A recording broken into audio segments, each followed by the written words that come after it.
like there's somebody down there.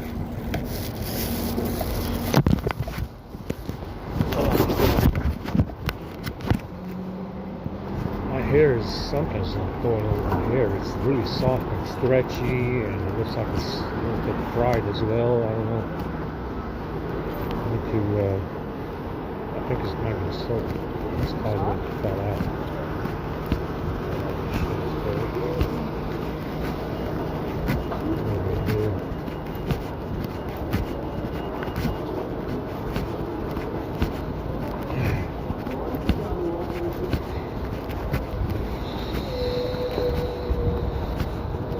It's cold as fuck.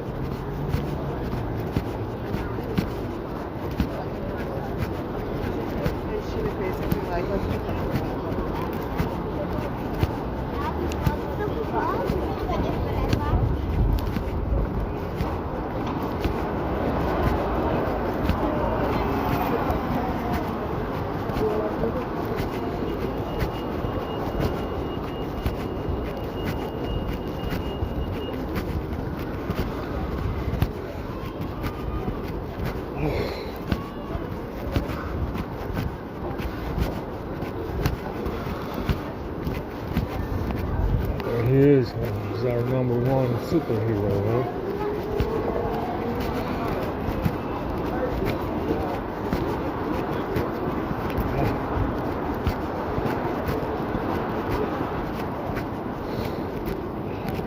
You alright there, sir? Good, how are you this morning? Good, let me get this guy a mix up. I have chicken rice and a bit of egg rice. I'll give you some of each, yeah? That's very good, very good. Thank you, I appreciate it. So basically you come every other week, yeah? No, sometimes I come 3 Sundays in a row. Ah. But I work with their timetable. Thank you so much. You're most welcome, sir. So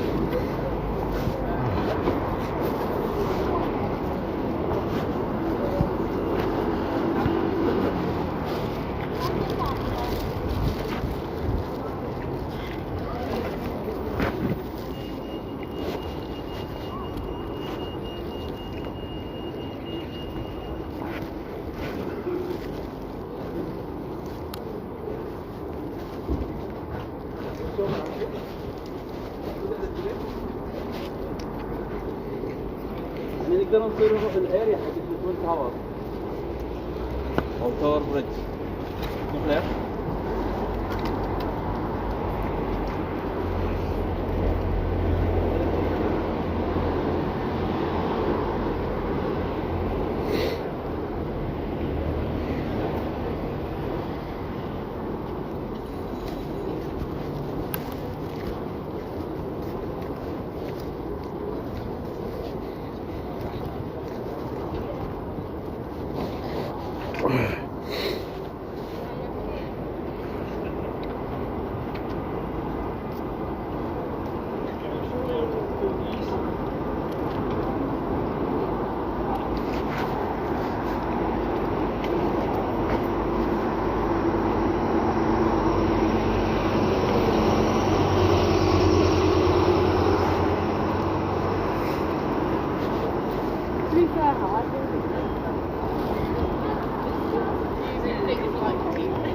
it's exceptionally cold though.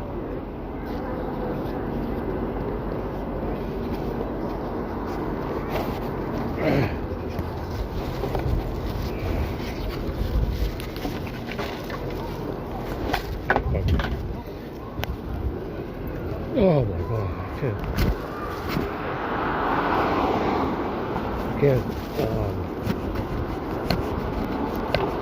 I can't upload the GIF release because it's too big now, so I have to make another one. So we're moving on to 66.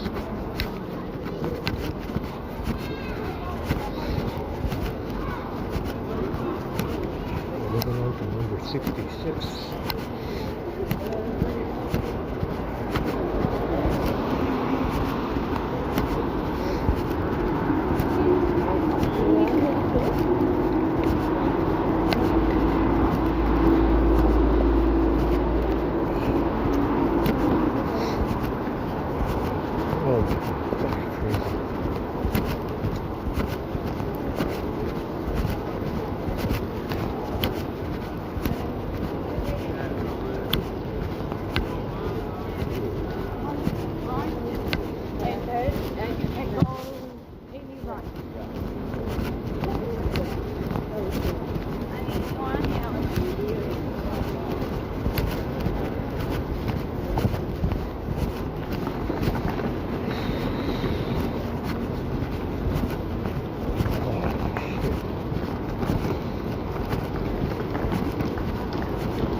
Fucking slow now. Because these guys fucking around with the Wi-Fi, that's why.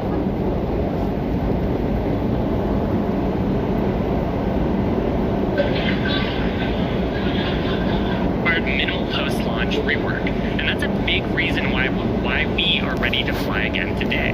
The ground support systems are designed for rapid turnaround of the launch pad between flights, and the improvements we've made ahead of Flight 3 are getting us closer to that goal. And that brings us to today's test. The test profile and the burn timeline are very similar to test number 2, with one major difference. The ship will attempt to splash down in the Indian Ocean rather than the Pacific. This puts us on a steeper trajectory than past flights and lets us test capabilities that we'll need for the future, like lighting a Raptor in space while maximizing public safety. So let's take a closer look at the flight test profile. Now, about 26 minutes from now, Super Heavy will ignite its 33 Raptor engines and will lift off from Starbase.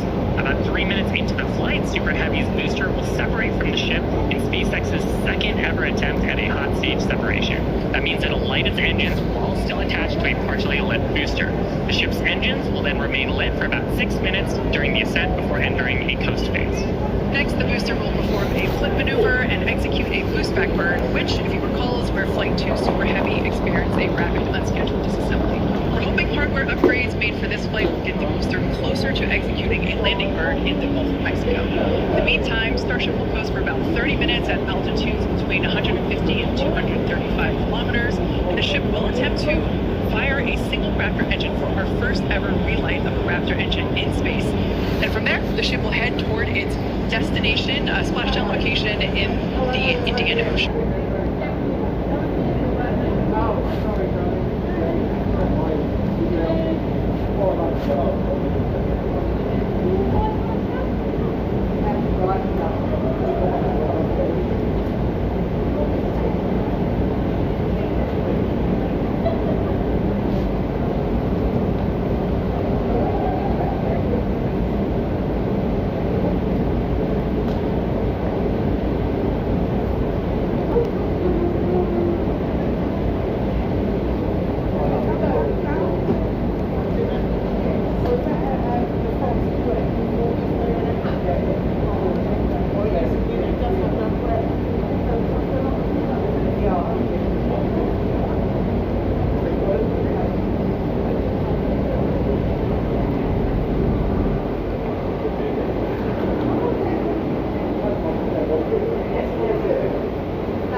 Today, the primary goal of Flight 2 was to get all the way to stage separation, which we did, and even got a little extra.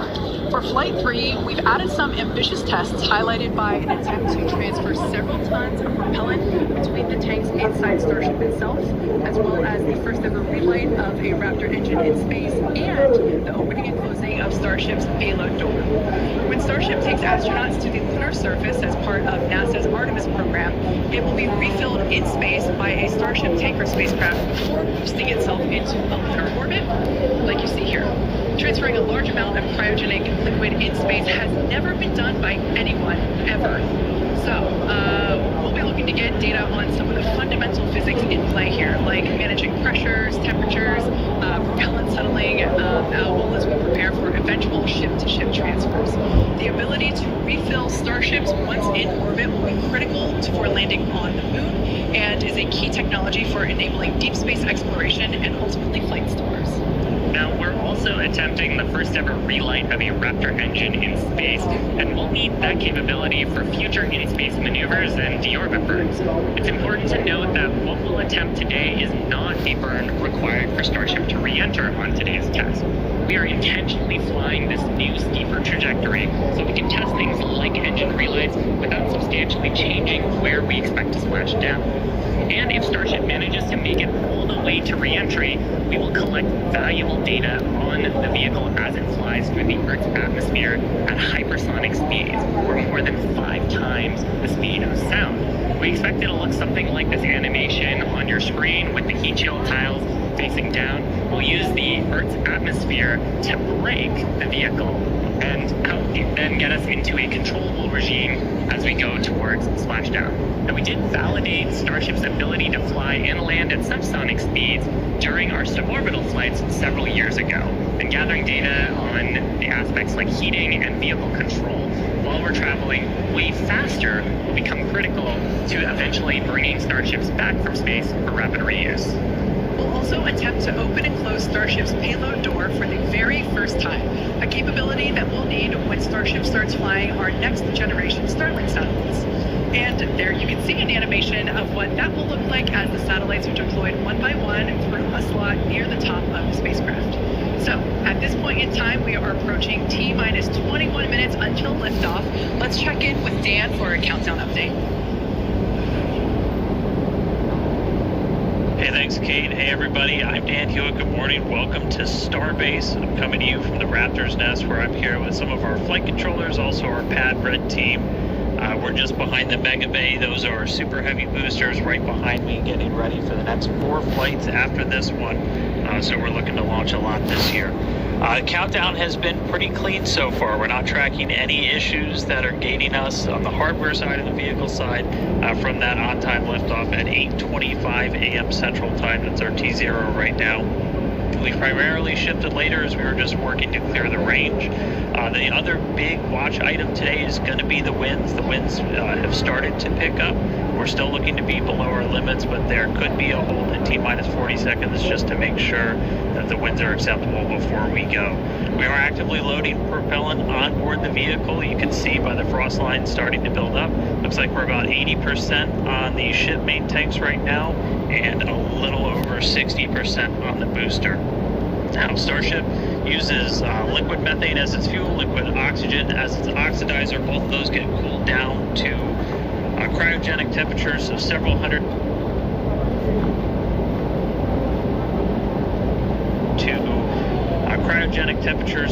hundred degrees below zero. And if you followed along with our previous 2 flight tests, the prop load timeline today looks a little bit different. Those first flight tests, it took us about 90 minutes to load all of the prop on board, but since the second flight, we made some pretty significant upgrades to make that time shorter. We added some additional fuel and LOX pumps just to increase our capacity. We expanded the number of heat exchangers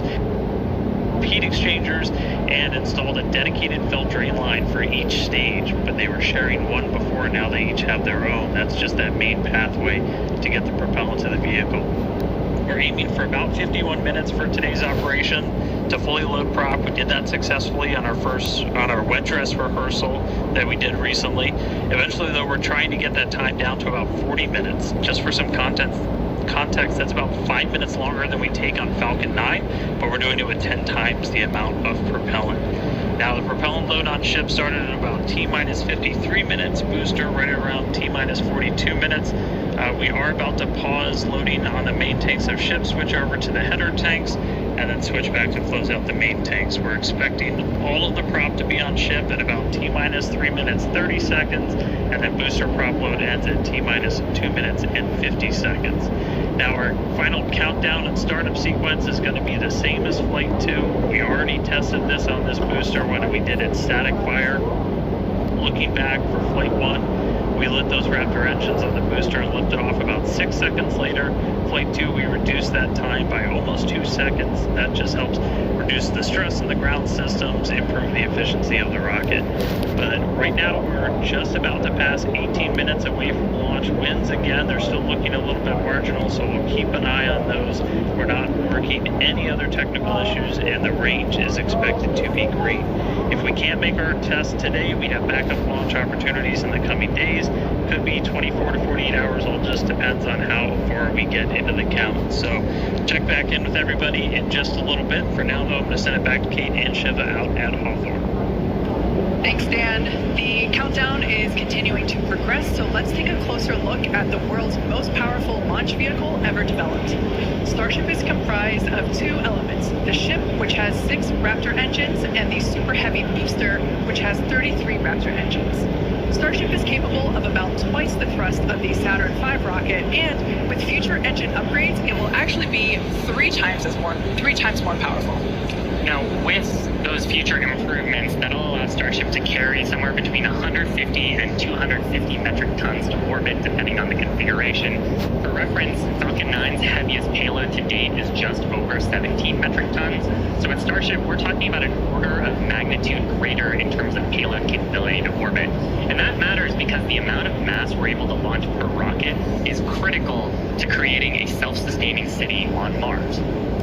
In terms of size, the Super Heavy booster alone stands about 71 meters or 233 feet tall and is about the same height as a fully integrated Falcon 9. The ship stands about 50 meters or 160 feet tall. Stacked together, the booster and the ship are by far taller than the Statue of Liberty, which stands at 305 feet tall with its base. Stacked together, Starship is 396 feet, so quite a bit taller there. Now, Starship's first stage has a diameter that's about 2.5 times that of Falcon 9, and we've got those 33 much larger Raptor engines, this great view of the launch mount looking up at those engines, and we need them to power through the Earth's atmosphere and gravity to deliver those massive cargo and payloads up to space. Moving up the rocket, Starship is designed for vertical takeoff and landing on any hard surface, and that's as opposed to taking off and landing on a runway as aircraft do. And that's important because there are no runways on the Moon and Mars where we're going. The ship, which we're looking at now, features 6 Raptor engines.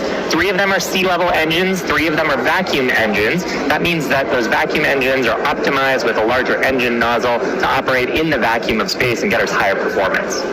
The ship is also outfitted with 4 flaps to help aerodynamically control the vehicle's attitude during atmospheric flight and enable a precision landing. The body of Starship is also wrapped in a heat shield made up of 18,000 hexagonal ceramic tiles. Those are designed to insulate the vehicle during atmospheric entry, where temperatures can be as high as 2,600 degrees Fahrenheit. One of our test objectives today is to verify how Starship systems and thermal protection system tiles perform during reentry. And in between the first and second stages is our hot stage, which is critical for our newest separation technique, which we saw in action during flight test 2. Yeah, that was a pretty exciting first for our team. Hot staging had never been done before as part of a reusable space transportation system, let alone on a vehicle with the size and power of Starship. Now, at about liftoff plus 2.5 minutes, the booster shut down most of its 33 engines, leaving just 3 of them running, and then the ship simultaneously ignited all 6 of its engines. Some clamps separated, and the ship thrusted away. That was the first in-flight test of the heat shield, and we were able to gather a ton of valuable data about hot staging. We maximize the vehicle's performance by leaving 3 first-stage engines on, so gravity can't rob us of precious velocity, or at least not as much. Hot staging also helps to ensure the ship's liquid propellants are at the bottom of the propellant tanks, which is where we need them to be in order to quickly light the ship's engines. It also reduces risk at stage separation because it creates a passive staging system, so that physics will be doing the work instead of mechanical parts pushing the 2 stages away from each other. Ultimately, hot staging could increase Starship's payload to orbit capacity by 10%, which directly translates to more payload and more people to the Moon and Mars. Now, the first stop will be the Moon, and the SpaceX team has been hard at work proving out all of the systems necessary to make that possible. Critical systems for propulsion, life support, and even the elevator that you see here, which will take crew and cargo from the Starship hatches down to the lunar surface, are currently in development. And the data that we gather from each test flight helps inform their design. Here we've got a photo of some of the mock-up suits that are used to demonstrate the range of mobility that astronauts will be expected to have. And we were using these to do human factors demonstrations and figure out the layout of the elevator. So all awesome development work for a future Moon mission. Super cool. Now, SpaceX will perform 1 uncrewed demonstration flight before NASA's Artemis 3 mission, which will be the first human surface expedition since 1972. After those first expeditions, we'll be ready to fly more people along with everything it takes to build a moon base. There's so much to look forward to. It's incredible that humans are finally going back to the Moon. You couldn't have said it better, Kate. And the Moon is just the proving ground. It's just the start. When the time comes to make the leap to Mars, everything ramps up by orders of magnitude. The logistics of supporting an entire city on Mars are daunting and will require millions of pounds of cargo flown from Earth and spread out over thousands of launches. And today's flight test is one more step toward that ultimate goal. We're currently at T-minus 11 minutes, 47 seconds. Let's check in with Dan once again for a countdown update. Hey Kate, still good news from down here at Starbase. We're not tracking any technical issues that are going to block us to a launch. Our T0 time still holding to 8:25 a.m. Central, so just about 11.5 minutes from now. The real thing we're going to keep an eye on is the winds once we get there. We do have that potential hold at T-minus 40 seconds where we can hang out and either let winds die down, make sure we're in the right structural limits, everything like that. So don't be surprised if we do a hold at T-minus 40. We've done those on previous flights, but we are not tracking any technical issues. The range is going to be green for launch, so all that really great news. We're still loading propellant on the vehicle, on the ship. We're just about done loading the header tanks, the 2 smaller tanks at the top. and then we'll go back to the main tanks. They're about 85% full, and then booster, both fuel and LOX over 80%. So looking good there. The launch pad itself is getting ready for liftoff. We commanded the booster hold downs open already about 20 minutes ago or so. And then that just means that once that rocket has sufficient thrust to overcome its weight, your thrust to weight ratio goes over 1, it's going to lift off. We don't have a command to actually release the hold downs once it starts up. Just also a reminder, actual liftoff happens a few seconds after you see those engines ignite. So you'll see fire. And then a few seconds before Starship really starts. Guys in Hawthorne. Great, thanks Dan. Now, if you've been following SpaceX over the years, you've no doubt heard us talk about our goal of full and rapid reusability. Nearly all of the Falcon boosters flown last year and this year have been reused, or as we like to say, flight proven. We've landed Falcon 9 and Falcon Heavy boosters 283 times since first doing so in 2015. And with Starship, our mission is to take reusability even further by reflying both stages with little downtime between flights. And we plan to fly as often as possible. As we mentioned earlier, rapid and complete reusability is critical to enabling routine spaceflight. The team at Starbase has been hard at work developing and manufacturing the hardware that will ultimately take humans back and forth to the moon and Mars. Now, even though we are not recovering Starship today, test flights like these provide the critical data that we need through every phase of flight. And that data informs future missions and gets us to that future where Starships are being recovered and rapidly reflown. Our teams are also working on the ground systems that will support rapid reusability. When we start recovering Starship boosters, we'll want them to return to the launch site for a quicker turnaround, as you can see here depicted in this animation on your screen. This is when the tower reveals its dual purpose. After launch, the arms or the chopsticks on the tower will help guide the booster into position to ensure a soft landing. Now, if you're thinking that this sounds hard or even impossible to do, well, that's the inspiration for naming them chopsticks. So you might recall a little film called The Karate Kid, where Mr. Miyagi famously taught the main character, Daniel, that if he could catch a fly with chopsticks, he could accomplish anything. Now, today we do have 4 ships and 4 Super Heavy boosters built, with more coming off the production line. As our Star Factory continues to grow, these vehicles are slated for future flight tests just like today's. And in fact, just this week, we static fired our next ship that's planning to fly. I expect to test the booster as soon as the launch mount is free from today's flight test. Now, as a reminder, today is still just a test. While we really hope to get our splashdown location in the Indian Ocean, but any data received will help us improve. It's the third of many future flight tests for Starship before it becomes fully operational. And that's the goal of flight tests. They teach us about the limits of our design and improve our understanding of the vehicle, and ultimately help us make Starship more reliable and rapidly reusable. So whatever the outcome and however far we get, we can promise excitement. And things look like they are moving fast at Starbase, and that's exactly how we like it. Yeah, Rapid, exactly. Iteration is a key of SpaceX. Yeah, we've done it with all of our major innovative advancements, including Falcon, Dragon, and Starlink. We believe that if you're not failing, you're not learning and improving the design. Yeah, many of the innovations that we've developed have come from our failures, and they teach us how to avoid the perils of spaceflight. It's a tough business, but all of this testing, all of the iterative design allows us to make the design better and better to do some of the great accomplishments with pre-flight that we've had so far. Exactly. One of the examples that we love to talk about is the Dragon capsule, like the one located behind Shiva and I here on the mezzanine. Originally, it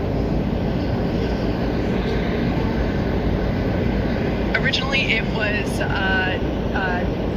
not designed to be reusable. We wanted to improve the initial design, and then when we brought Dragon 2 online, we had to do a lot of corrosion analysis based on flights that had splashed down and analysis on hardware received there. And now our Dragons are reusable and also rapidly at a much rapid pace than they used to be. Yeah, so I mean, great learnings from our original Dragon to our new crew and cargo vehicles have directly improved the operations, and they've helped us change our understanding of what's possible when it comes to rocket and spacecraft reusability. Now, we're just under T-minus 6 minutes, so I think it's another good time to check in with Dan for the rest of terminal count. How we looking, Dan? Thanks, Shiva. We're looking good. 5 minutes, 35 seconds, and we're counting down. We are just about at closing the prop load sequences on booster and ship. Just a reminder, ship we're going to close out at around 3 minutes and 30 seconds, booster around 2 minutes and 50 seconds. Once all of that prop is loaded on board, we'll have about 10 million pounds of propellant on both stages of Starship. Now, after that happens, we'll go through a couple of different procedures with the ground. We'll do what's called pushbacks, clearing out the lines between our prop farm and the vehicles themselves before we get to launch. And then in the next few minutes, we'll get the final guidance system alignments, some final thrust vector control on the booster checks, and all that will be performed. And again, if we need to hold, we have a hold gate built in at T-minus 40 seconds where we can hang out. It sounds like today we'll have about 15 minutes to hold at T-minus 40 if we need to. If we hit that right now, it looks like the most likely reason would be winds. We're not tracking any technical issues to our T0 at 8:25, just about 4.5 minutes from now. So, I mean, everything's really looking good. The booster's almost at full frosty, so we'll see that close out in just a couple of minutes. But we're getting really close to flight, guys. Wow, this thing actually made me wait 20 minutes. The excitement is definitely growing here in Hawthorne, SpaceX headquarters. There is a large crowd gathering. You might hear them cheering occasionally. Now, Dan mentioned a good point about the holds. We have an opportunity to today hold for a few minutes. And this is a really cool thing about Starship, and we don't have this opportunity with Falcon or Falcon Heavy. Up until the T-minus 40-second point, aborts are just holds. So anything that would trigger an abort prior to T-minus 40 seconds becomes a hold. So that's a really cool feature to allow the team to wait for final checkouts or assess prop levels, engines, avionics, vehicle pressurization. It's really helpful to ensure a liftoff. Yeah, and that's something that is very different from Falcon. I'm sure people have watched our launches, and then we get right down past prop load and then have to scrub because of weather or scrub because of an issue on the vehicle. And we don't have the same constraints on our propellant and our system with Starship, which gives us more availability in the window. And sometimes that's all you need. Sometimes the winds dip just enough where you can launch the rocket safely, and otherwise, if you didn't have that ability to hold a few minutes, you might miss that window and then have to recycle to another day. Yeah, exactly, which is kind of like today. Like we mentioned earlier, winds are the thing that we are watching, so good news there. So we are still continuing to progress. We're looking at liftoff in just under almost 2.5 minutes from now. Super exciting. Like we said before, there's nothing more exciting than watching a test flight for a developmental program, and that's where we're at today. And like we talked about, we have some really ambitious goals for today's test. But really, the point of today's test is to try to get as much data as we can so we can inform the next iteration of the design of Starship, work those things into flight test number 4 and new objectives there that'll eventually get us to that glorious, rapid, reusable future that we so badly want. Yeah, for flight 1, we wanted to clear the pad, and we did. For flight 2, we wanted to get through hot staging separation, and we did. So today, we want to get even further than that and collect as much data as we possibly can. So with all that being said, we're going to check back in with Dan to take us through the final 2 minutes of terminal count.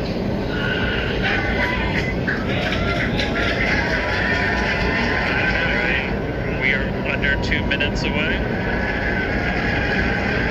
We have closed out the prop load on the booster and on the ship.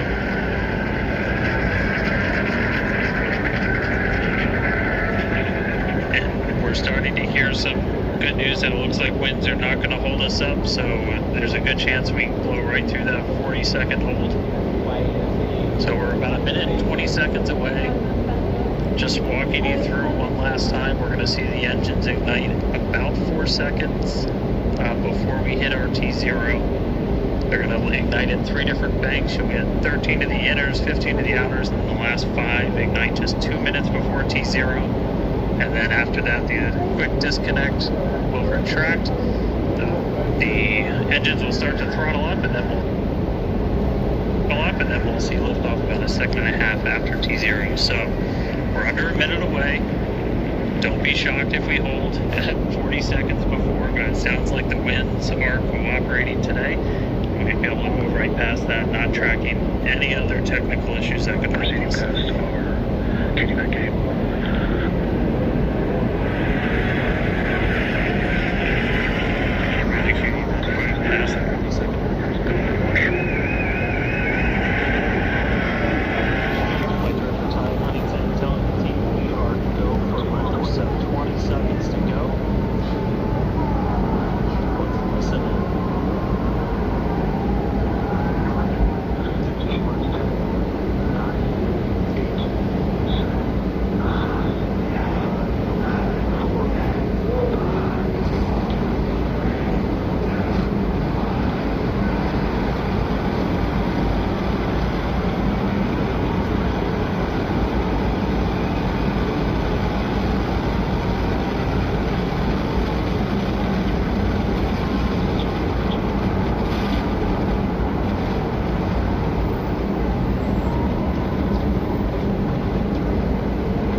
already.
Be able to combine these GIF releases because it looks like it uploaded to the same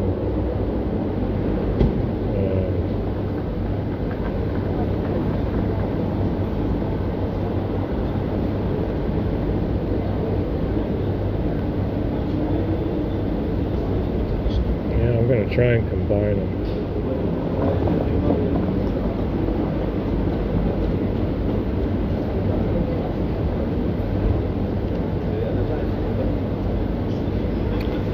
Because it's just a reduced clutter, you know.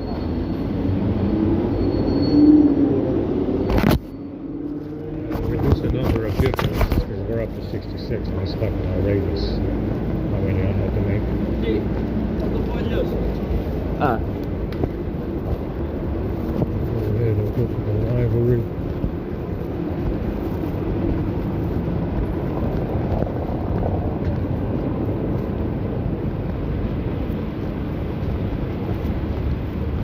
Have some mud bugs, diarrhea. I mean, I ate that British cream stuff, and I drank some coffee creamer. Some of that coffee creamer, and apparently might have had some X-Lax in it.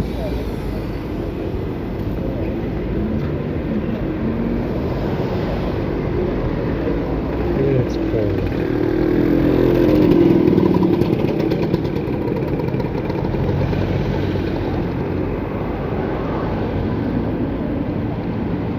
It's cold as shit.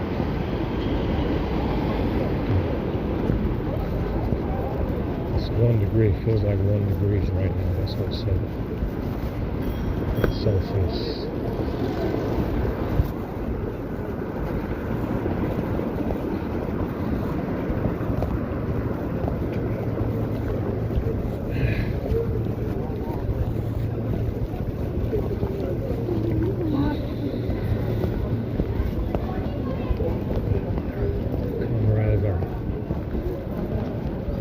Connections.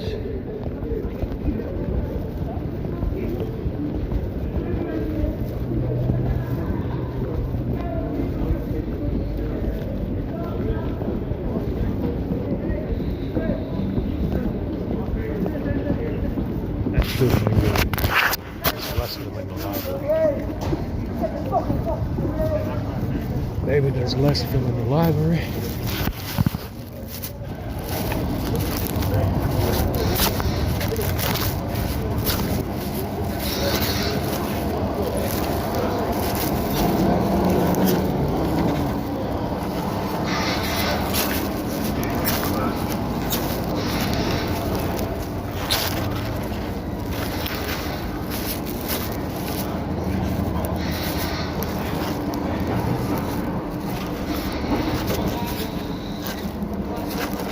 Yeah, the hair curls up and shit, and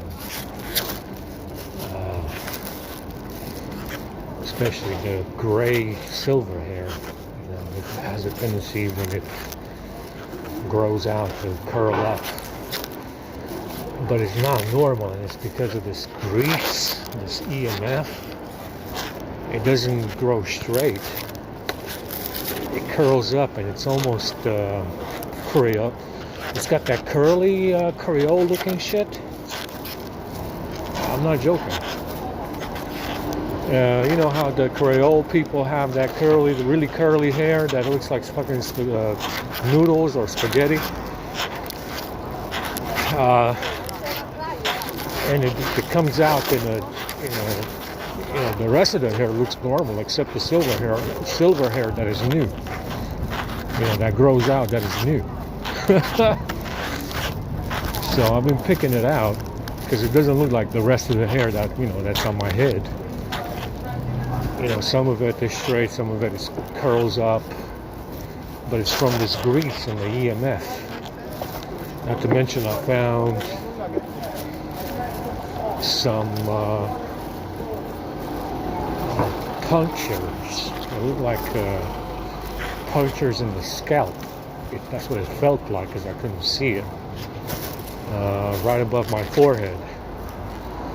Right into my, you know, right past my hairline. A few millimeters past my hairline. I found 2 punctures in the scalp. Who knows what they did?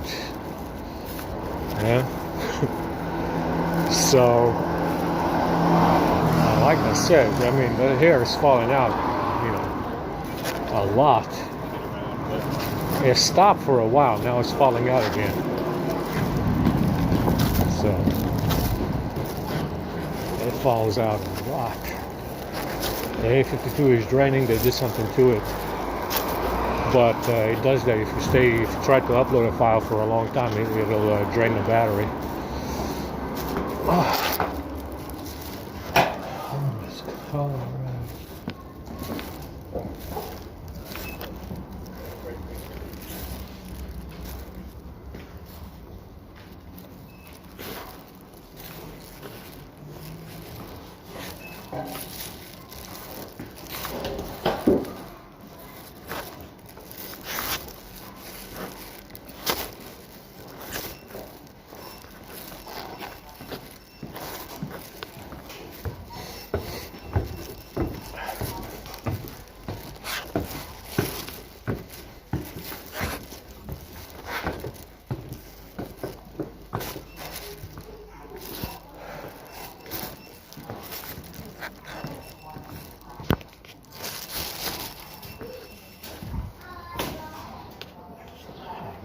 Here.